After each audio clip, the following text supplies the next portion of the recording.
പോർക്കുളം പഞ്ചായത്തിലെ പൊതുകുളങ്ങൾ നവീകരിക്കുന്നു.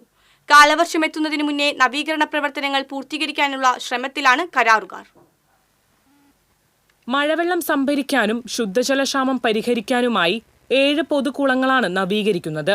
6 കുളങ്ങൾ കേന്ദ്ര സർക്കാരിന്റെ നഗരസഞ്ചയ പദ്ധതിയിൽ ഉൾപ്പെടുത്തിയും 1 കുളം ജില്ലാ പഞ്ചായത്ത് ഫണ്ട് ഉപയോഗിച്ചുമാണ് നവീകരിക്കുന്നത്. പട്ടിത്തടം കോഴിക്കുളം, അഗതിയൂർ റാക്കുളം, നോങ്ങല്ലൂർ കലവർണക്കുളം, കല്ലഴിക്കുന്നിലെ ത്ലാച്ചക്കുളം, അണ്ടിത്തോട്ടിലെ കോതക്കുളം, തിരുത്തിക്കാട് മൊയ്ക്കുളം എന്നിവയാണ് നഗരസഞ്ചയ പദ്ധതിയിൽ ഉൾപ്പെടുത്തി പുനരുദ്ധരിക്കുന്നത്.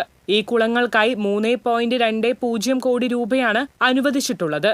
ജില്ലാ പഞ്ചായത്തിന്റെ 15 ലക്ഷം രൂപയ്ക്ക് അക്കിക്കാവിലെ പോട്ടക്കുളവും നവീകരണ പ്രവൃത്തികൾ അവസാന ഘട്ടത്തിലാണ്.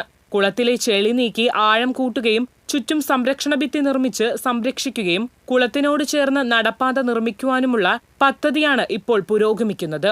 പദ്ധതി പൂർത്തിയായാൽ കാർഷിക മേഖലയ്ക്ക് ഗുണവും കുടിവെള്ളക്ഷാമത്തിന് പരിഹാരവുമുണ്ടാകും. ഇതോടൊപ്പം നീന്തൽ പരിശീലനത്തിനുള്ള സംവിധാനവും ഒരുക്കുമെന്ന് പഞ്ചായത്ത് പ്രസിഡന്റ് അറിയിച്ചു. TCV കുന്നംകുളം.